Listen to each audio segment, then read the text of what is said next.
বা মাননীয় শুভেন্দু অধিকারী মহাশয়ের যে পূর্ব প্রতিশ্রুতি বা আমাদের মাথায় হাত দেওয়া, ওএমআর এর ভিত্তিতে যোগ্য তালিকা নিয়ে সুপ্রিম কোর্টে যাওয়া, কিউরিটি পিটিশন বাকি আছে, এই বিষয়গুলো আমরা দেখতে না পেয়ে আমরা রীতিমতো হতাশ। মাননীয় মুখ্যমন্ত্রী আমাদের 2 মাস সময় চেয়েছিলেন, সেই সময়টা অতিবাহিত। তিনি বলেছিলেন তিনি আমাকে বা আমাদের ডাকবেন, তিনি ডাকেন।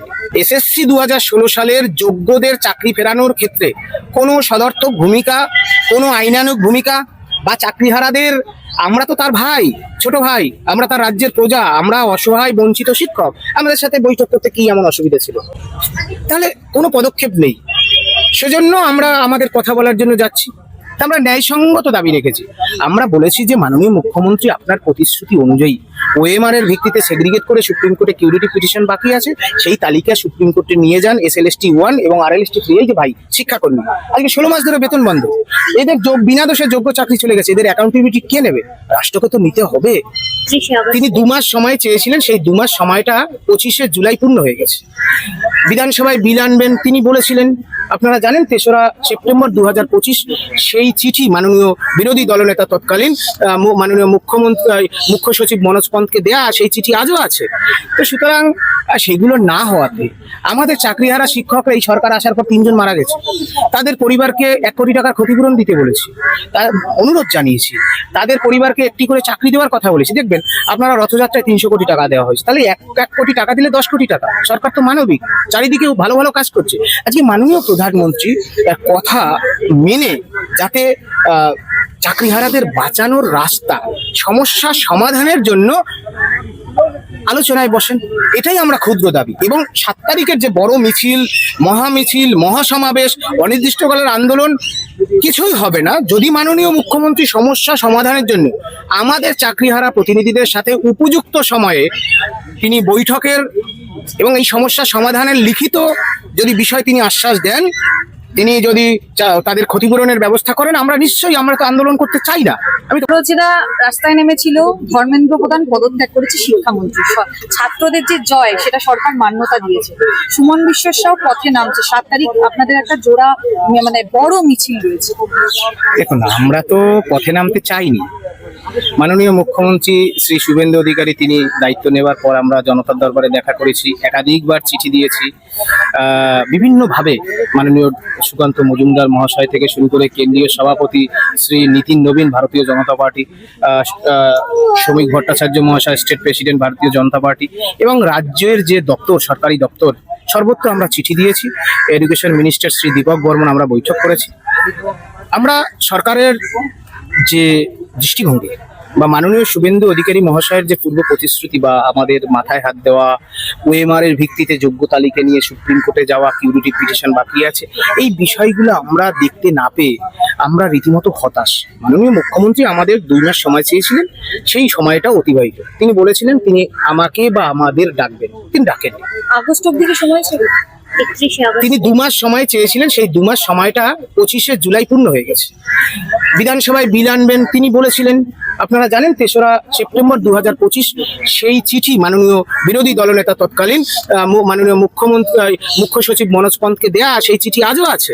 তো সুতরাং সেগুলো না হওয়াতে আমাদের চাকরিহারা শিক্ষকরা এই সরকার আসার পর 3 জন মারা গেছে, তাদের পরিবারকে 1 কোটি টাকার ক্ষতিপূরণ দিতে বলেছি, তার অনুরোধ জানিয়েছি, তাদের পরিবারকে একটি করে চাকরি দেওয়ার কথা বলেছি। দেখবেন আপনারা রথযাত্রায় 300 কোটি টাকা দেওয়া হয়েছে, তাহলে 1 কোটি টাকা দিলে 10 কোটি টাকা। সরকার তো মানবিক, চারিদিকেও ভালো ভালো কাজ করছে। তা আমরা ন্যায়সঙ্গত দাবি রেখেছি।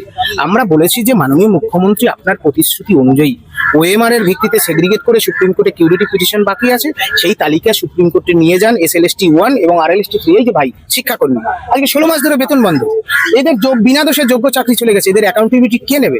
রাষ্ট্রকে তো নিতে হবে। সেই কথাগুলো আমরা দেশের মাননীয় প্রধানমন্ত্রী, আপনি জানেন তিনি 24 সালের লোকসভা নির্বাচনে তিনি বলেছেন যে গোটা ভারতীয় জনতা পার্টি প্রেসিডেন্টকে উদ্দেশ্য করে বলেছেন, এই যারা উচ্চশিক্ষিত শিক্ষকরা, যাদের শিক্ষাকর্মীরা যাদের চাকরি চলে গেছে, এদের লিগাল হেল্প দিন, এদের আইনি সাহায্য দিন, এদের বাঁচান। আজকে মাননীয় প্রধানমন্ত্রী কথা মেনে যাতে চাকরিহারাদের বাঁচানোর রাস্তা, সমস্যা সমাধানের জন্য আলোচনায় বসেন, এটাই আমরা ক্ষুদ্র দাবি। এবং 7 তারিখের যে বড় মিছিল, মহামিছিল, মহাসমাবেশ, অনির্দিষ্টকালের আন্দোলন কিছুই হবে না যদি মাননীয় মুখ্যমন্ত্রী সমস্যা সমাধানের জন্য আমাদের চাকরিহারা প্রতিনিধিদের সাথে উপযুক্ত সময়ে তিনি বৈঠকের এবং এই সমস্যা সমাধানের লিখিত যদি বিষয় তিনি আশ্বাস দেন, তিনি যদি তাদের ক্ষতিপূরণের ব্যবস্থা করেন, আমরা নিশ্চয়ই, আমরা তো আন্দোলন করতে চাই না।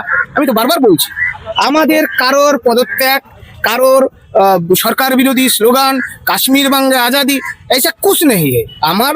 আমাদের একমাত্র দাবি, বিনা দোষে চাকরি যেতে পারে না, জীবন জীবিকা রক্ষা যা সংবিধান রক্ষা সামিল, সেই সংবিধান রক্ষার জন্য আমরা বেরোচ্ছি, আমরা বেরোতে চাইনি। আপনারা তো মুখ্যমন্ত্রীর সাথে কথা বলেছিলেন, জনতার দরবারে গেছিলেন, সেখানে গিয়ে কোনো সুরা হয়? মানে আপনি বলছেন যে মুখ্যমন্ত্রী আপনাদের সাথে বৈঠক করছেন না বা কথা বলছেন?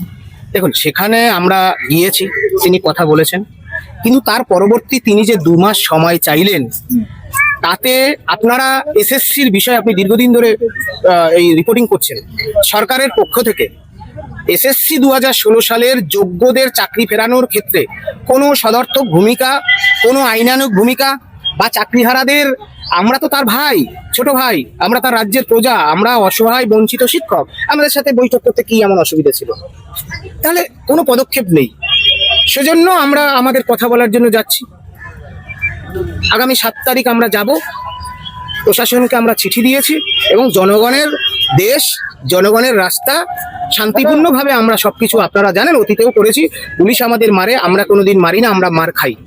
আমরা রাজ্যের যিনি পুলিশ মন্ত্রী মহোদয় আছেন, আমাদের প্রিয় মুখ্যমন্ত্রী, তাকেও আমরা সরকারি স্তরে আমরা চিঠি দিয়েছি, আমরা যা করব পিসফুল।